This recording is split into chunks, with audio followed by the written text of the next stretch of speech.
सेबा और आप देख रहे हैं आपका अपना चैनल बुंदेलखंड न्यूज 24। आइए झांसी की कुछ खास खबरों पर नजर डालते हैं। पुलिस यातायात कार्यालय से राष्ट्रीय सड़क सुरक्षा माह जागरूकता अभियान का शुभारंभ पुलिस उप महानिरीक्षक झांसी जोगेंद्र कुमार व वरिष्ठ पुलिस अधीक्षक शिवहरी मीना की उपस्थिति में किया गया। इस अवसर पर सभी अधिकारियों द्वारा जनपद वासियों सहित सभी वाहन चालकों से यातायात नियमों के पालन करने की अपील की गई तथा बताया गया कि अधिकांश जनहानि मृत्यु सड़क दुर्घटना के दौरान होती है, जिसमें नियमों का पालन न करने से अधिकांश मृत्यु होना पाया गया है।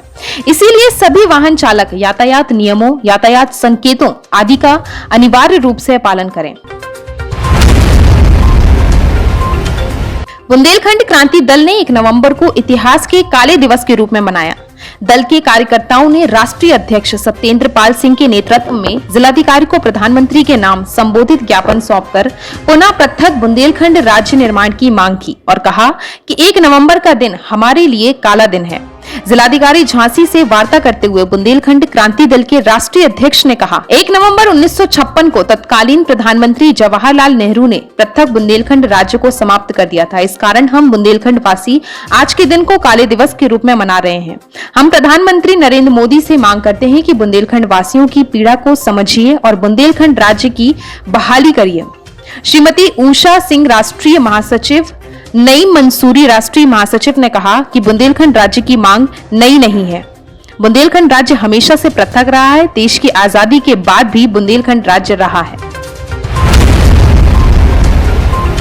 देश के त्रिपुरा राज्य में मुस्लिम समुदाय पर भगवादारी संगठनों द्वारा लगातार अत्याचार किए जाने का आरोप लगाते हुए आज ऑल इंडिया मजलिस-ए-इत्तेहादुल मुस्लिमीन ने जिला प्रशासन के माध्यम से देश के राष्ट्रपति को ज्ञापन भेजकर त्रिपुरा में तत्काल मुस्लिम समुदाय की सुरक्षा किए जाने तथा वहां की सरकार से जवाब तलब किए जाने की मांग की है।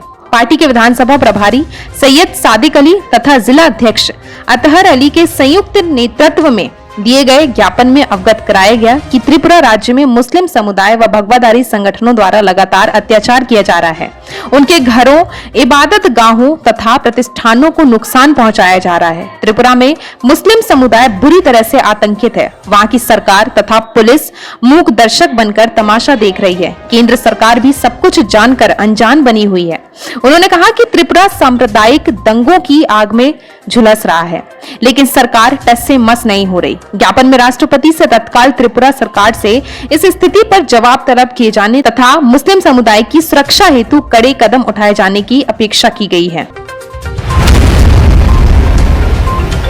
जिलाधिकारी ने डिफेंस कॉरिडोर की भूमि का निरीक्षण करने के बाद एरएच में गौशाला का निरीक्षण किया। उन्होंने गौशाला में संरक्षित गायों की जानकारी ली। उन्होंने गौशाला का निरीक्षण करते हुए व्यवस्थाओं पर संतोष व्यक्त किया और निर्देश दिए कि गौवंश की संख्या और बढ़ाए जाने के निर्देश दिए। इसके अतिरिक्त उन्होंने भूसा की व्यवस्था करने के भी निर्देश दिए। उन्होंने अधिशासी अधिकारी नगर पंचायत एरएच को निर्देश दिए कि गौवंश का प्रॉपर ध्यान रखा जाए और समय समय पर उनका स्वास्थ्य परीक्षण भी कराया जाए। उन्होंने निर्देश देते हुए कहा कि यदि कोई गौवंश की मृत्यु होती है तो उसका पोस्टमार्टम अवश्य कराएं ताकि उसकी मृत्यु की वजह जानी जा सके। उन्होंने उसका उचित ढंग से अंतिम संस्कार भी करने के निर्देश दिए हैं। नव संस्कार चतुर्दशी ग्रुप पाठशाला गांधी रोड झांसी के मंगलयान कलश जो कि नगरा से प्रमिला जैन ने लिया था, 31 अक्टूबर दिन रविवार को पंचायती बड़ा मंदिर में प्रमिला जैन द्वारा ही स्थापित किया गया। पाठशाला की संचालिका आयशशी जैन, अनुष्का जैन, अर्चना जैन, कुसुम जैन आदि के साथ साथ शीला सिंघाई, प्रमिला जैन, संजना जैन द्वारा आभार व्यक्त किया गया एवं बच्चों को ड्राइंग प्रतियोगिता के लिए पुरस्कार बांटे गए। साथ ही साथ पाठशाला के बच्चों को स्वल्पाहार वितरित किया गया। 350 वर्ष पुराने मां लक्ष्मी के मंदिर पर दीपावली के अगले दिन भव्य आयोजन किया गया।